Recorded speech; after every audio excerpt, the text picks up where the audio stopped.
But our clubs play a huge and vital role in the lives of our students. We have 49 active clubs. So we started Red Cross Club last year.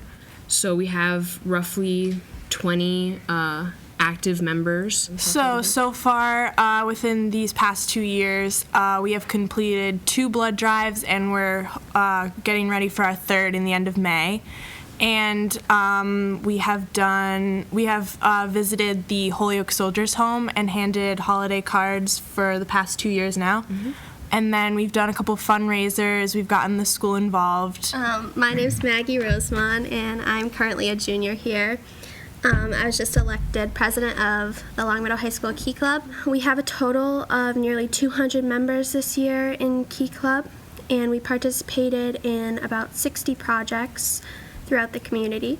Some of our bigger projects were the Unico banquet, the Leaf Gala, and we have our own booth at Long Meadow Days, which is coming up. Well, I was going to remind people about the town meeting, that they should try and attend May 10th. Our budget will be one of the items on the warrant, but there are quite a few different articles that are important for the town to be able to vote on. There are a number of citizen petitions, some of which have the potential to be highly controversial, including 3 related to gun control.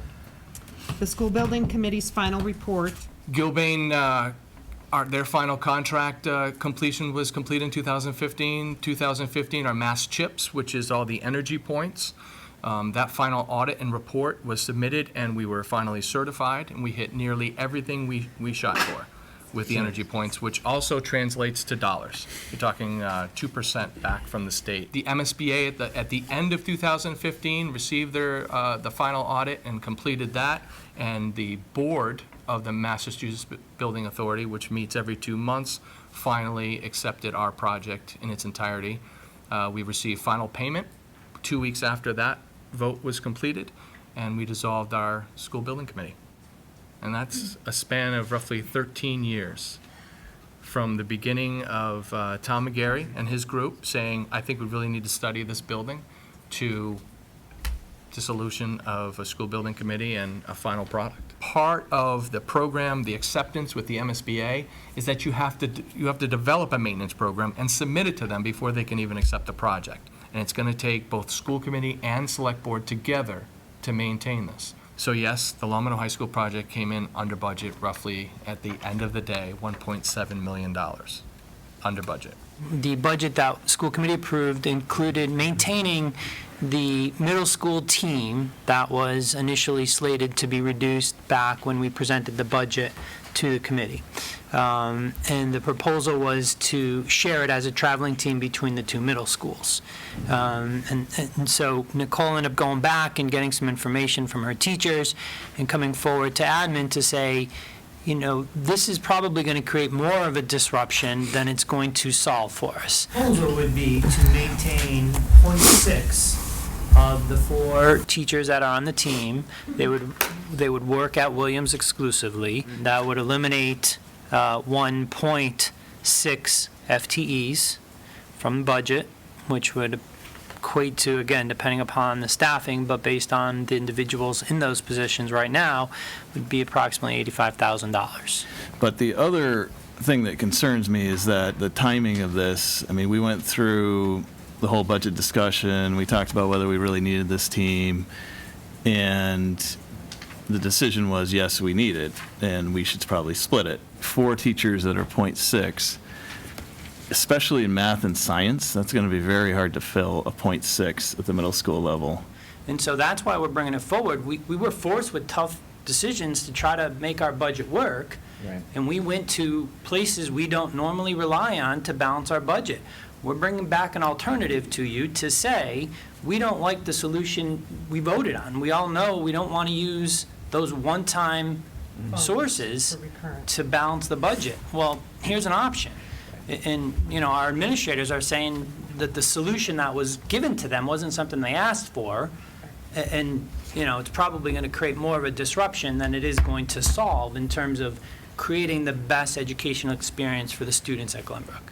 So that's why I think why it's coming up now. when Nicole came forward and said that that was not feasible to do that at Glenbrook, it was an option of .6. Is that where you want to save money? I think when we see the special ed numbers or the savings there, that will give us more information to make a more informed decision as well. I guess something has to go, but not this year. I mean, right now, we have a budget that's balanced that the town's voted in favor of. I move the school committee appoint Jean Fontaine as the next director of pupil services pending successful contract negotiations. Second. All those in favor?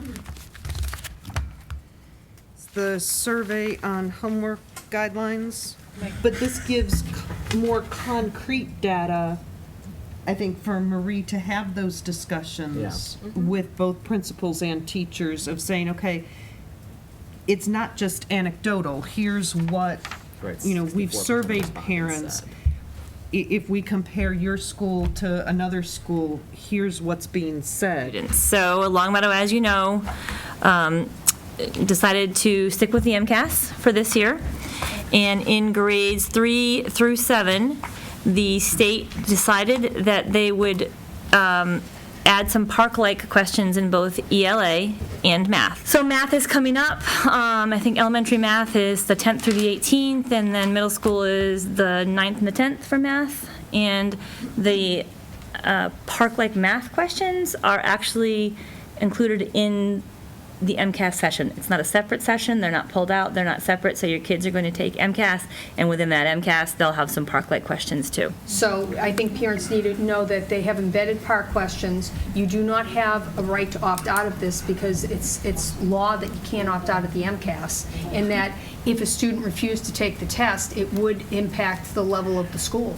Marie's evaluation is set for May 23rd. Diane has emailed you all the evaluation that I put together, which is Desi's evaluation. I just rank it 1, 2, 3, 4, add them up and give an average for those. And then the comments are, I'll put together with the person's name with the comments. Is that the DESC actually recommends that the chair not be the one to compile? Not that you can't, but their recommendations that somebody else does it. No, it says in the document that the chair or a representative is what the document says from DESI. No, they say that the chair, it's the AG's office, actually. The Attorney General's Okay, office well. says it probably shouldn't be the chair. That's for open meeting law issues, but, so you're right, it's not DESI, it's the Attorney General's Well, office. So usually they recommend, like Diane would do it, but. But I will tell you, I don't feel comfortable with Diane doing it. I don't think, and no disrespect to you, I don't feel it's appropriate for Diane to collect and aggregate information on her superior and on her boss. I'm If we just telling had you what the a- advisory says. I move we give the job to Diane. Do I hear a second? Second. Second. Okay, any further discussion? All those in favor? All those opposed? All those abstaining? So that's a 3 to 2. No, 3-2-2. So it, Talk about it.